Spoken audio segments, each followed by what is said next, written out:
Hi, folks. I have the great pleasure. We're going to move a little bit away from diplomacy and straight finance.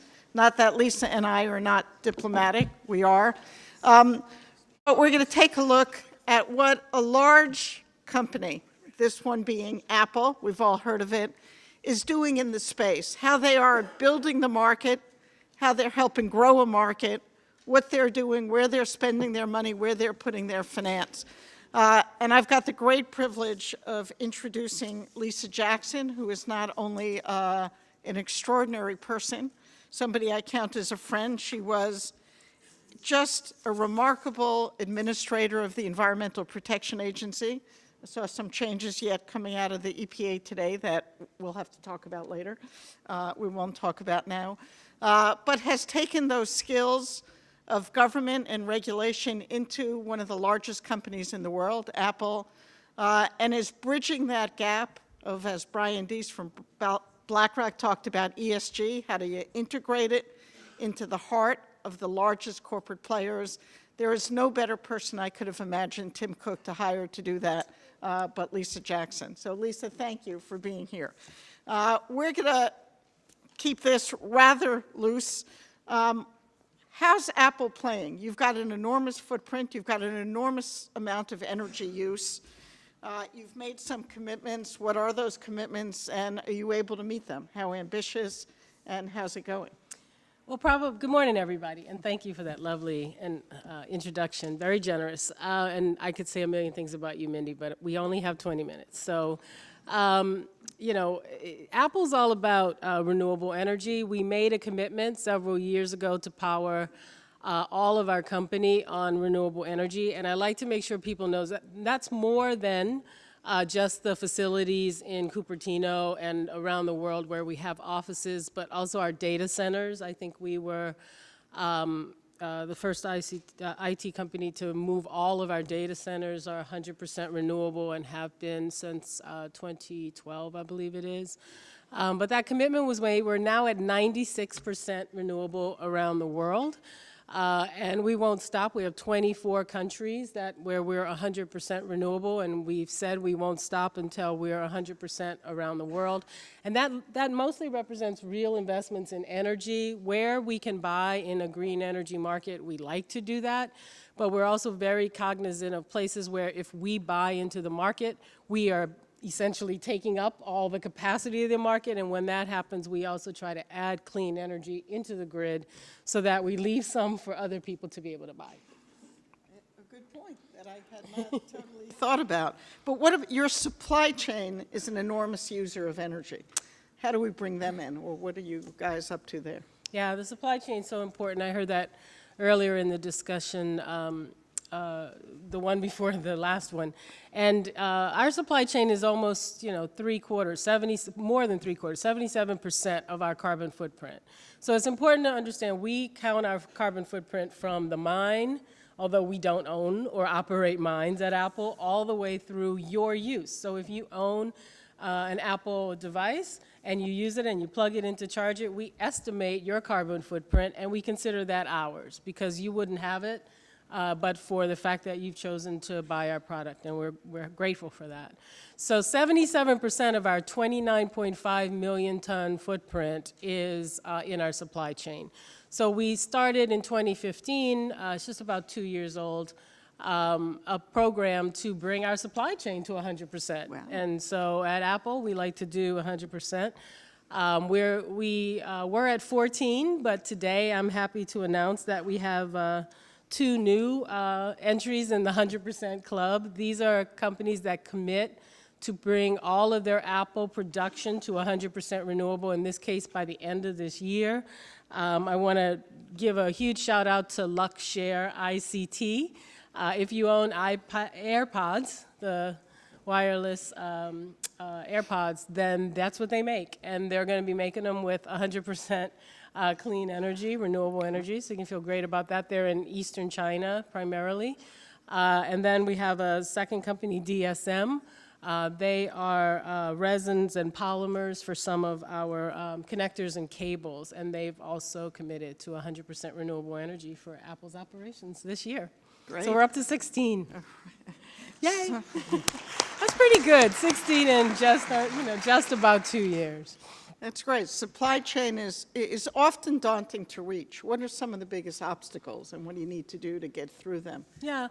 First off, I want to say that daunting might not be the right word. There will be challenges, like the slide we saw from the professor from Michigan State. It's going to be a rough road for some, but a lot of it is about leadership and modeling that leadership and asking them to join along. And it happens that a lot of our suppliers are in places where the leadership of their countries have asked and challenged them to move to cleaner sources of energy and less polluting operations in general. Green manufacturing is a huge issue in China, for example.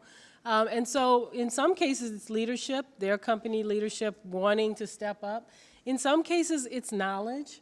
And one of the things we find we can do is act as a mini consultant. We understand how to do these projects, basically. We've done many. But we can also give them a place where they can go so they don't have to go and hire a consulting engineer from the beginning to try to scout opportunities for clean energy. We have some where we co-invest with our suppliers in order to bring clean energy on the grid, but a lot of them want to do their own investment because they see it as really important for their business future. It makes them competitive. And frankly, we've indicated nicely so far that we're going to look at your clean energy sourcing as one of the decisions we make when we are making decisions about which suppliers to hire. There's a lot of competition for our business. That's great, but we also want to consider more than the price. We want to consider your carbon intensity. Great, keep at it. Green bonds. We're talking a lot today about investments in both equities and fixed income. Green bonds comes up a lot. Anything going on at Apple with green bonds? We're really proud. There's some real leaders in green bonds around the world, so I want to acknowledge them. At Apple, we're a bit proud of our own work in this space. We issued our first green bond in February 2016. I have to keep the notes in front of me because we issued a second one in July of 2017. So the first was $1.5 billion. It was the first green bond we knew about from a U.S. tech company, and it was the largest green bond at the time from any U.S. company.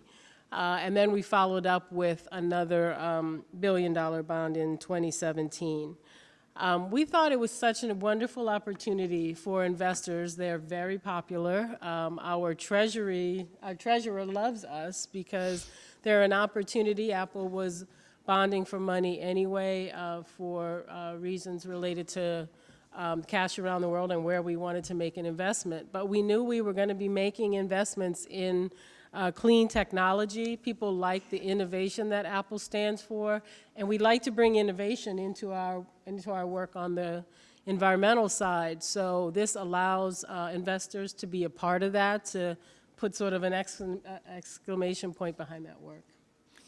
Well, given the relevant size of Apple, pushing out the 100% renewable energy through your supply chain, starting to use green bonds, we're not talking small dollars, so all good for all of us. Yeah, in the last 20 months, we've spent about $1.5 billion of that, $2.5 billion. So, I mean, it's real money going towards real projects, investing in and employing people in the green economy. So it makes its way back into the exact economy that so many of you are trying to lead today. We're thinking today about not only where the investments to go, but how to grow the overall market, how to make sure there are opportunities for investments. And we've got to find the right partnerships between the financial community and the corporate community. The opportunities are unlimited when you think about your supply chain, where we could go and what to do. When I opened this morning, I talked about a number of things I thought the investor community needed to do if we are to ever get to a 2-degree world, and one of those was public policy. That we cannot private sector can do a lot, can do an enormous amount, and we're all quite bullish on that, the financial sector, the corporate sector. But until we have a level playing field, I don't need to tell you, who've spent a lot of years in Washington, government in New Jersey, until we have a level playing field where everybody's got to be in the game and being held to the same standards, it will be a bit harder to get there. How are you playing in the public policy space, and how do we do more? Where are the big opportunities for us? Yeah, I think there are a couple of opportunities. I think one, I am fortunate to work for Tim Cook, our CEO, who believes that this issue is one of the most important that we face around the world. Clean energy, climate change. When I came in, we picked our, we have a thing we say at Apple, focus and simplify. Really focus your energy on a couple of things and do them really well.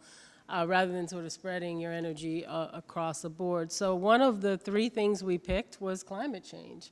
The other two are greener materials and resource efficiency. And resource efficiency is so closely tied to climate change. We're making a huge push in reusing materials. But I digress. So it starts with leadership at the top. But I think it is fair to say, those of us who've been in those rooms, all the policymakers here, that they will say often, we need to hear from you just like we hear from you on other issues that are important to you.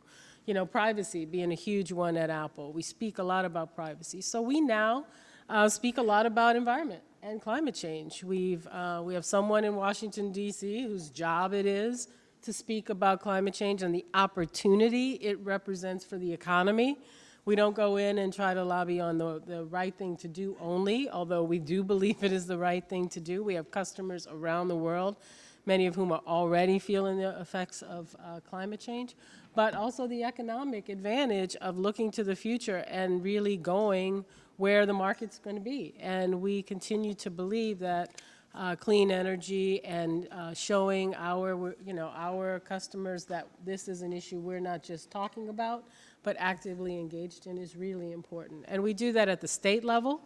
As we invest, you may hear about new Apple investments. I hope you've noticed when we talk about a new investment, we often talk about the fact that it's renewably powered, because we're moving in states in this country and in regions around the world where that can be a really easy thing to do, like call your local supplier and order the green stuff, or it can be a really hard thing to do.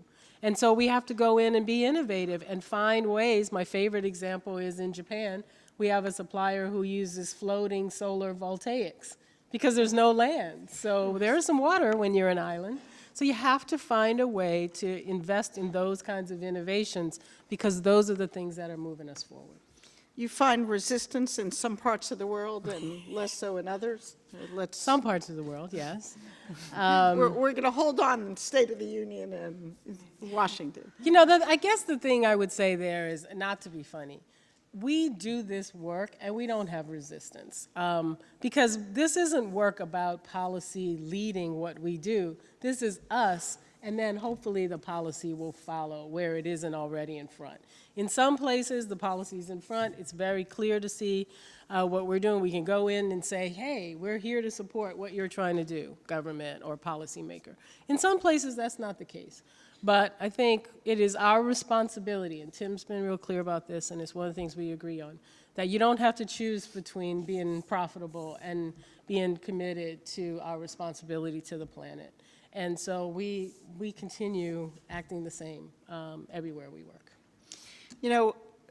Believe it or not, but I will say this with firsthand knowledge, when we are in a state and leaders from the corporate community join us at a meeting with the lieutenant governor or the governor or Senate president and say, we will site a facility here if X, we won't there, or our workers want to see X and not Y.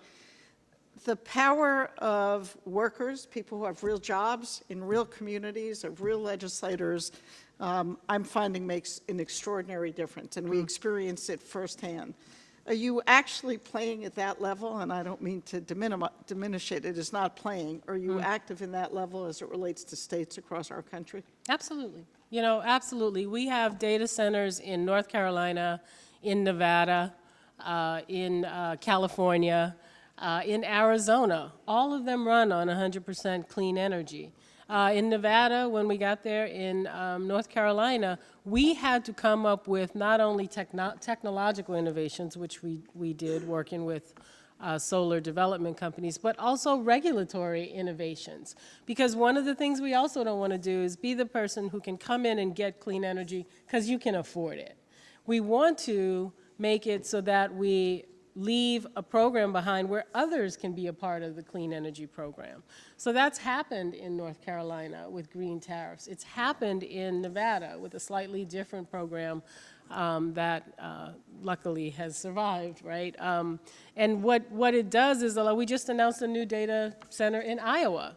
And of course there, wind power and in the surrounding region makes it actually relatively easy. But one of the things we do is say, yes, these are the jobs it creates, here's the economic investment. A data center can be, well over $1 billion of economic investment, construction activity. But part of what we also want is construction activity and investment in the clean energy future. We got to move more people. We came here with optimism and we'll leave with optimism, but it is the voices in the room and voices like yours that can help us. I mean, we are battling in 20 states to make sure we've got the right renewable portfolio standards and the right price on carbon through RGGI and buzzwords that Lisa and I as former regulators have lived with for too long. It is the voice of investors and businesses that really are moving it. I'm seeing it every day. So keep up that work in the States. Anything else going on? I mean, why did you get so involved in Paris? I mean, we want to hear this so we could share why it works so well for one company or not another. But you stood up, you were strong, you said Paris has to happen, or rather, Tim Cook said it. Yeah. What drove that activism? It's the right thing to do, first and foremost. I'll it agree is with that. Entirely consistent. We're a technology company. If we don't look at science, we're not able to innovate, whether that's on the energy front or on the device front, on our products. But I think the most important thing is this will happen if we do it. I really believe that. When we were in government, I used to say all the time, the best thing that can happen is someone who comes in and just doesn't talk about what bad will happen, will say, we're doing it. Here are the problems we have. And occasionally you run into problems. But it's much easier to solve a problem because you're doing it than to stand on the side and wish the problems weren't there so you could do it. And I think everyone in this room is a leader. You are a leader in deciding what that future looks like. And we are happy to help. We usually help smaller companies because they don't have the wherewithal. But I think the thing to remember is this is happening. It's happening because of you, because of your work. And I just want to end by saying thank you, Mindy, for the work of Ceres and the really important work of remembering that investors matter. They really, really matter, and they can change things. You can change things. Great. Thank you, Lisa. Great to have you.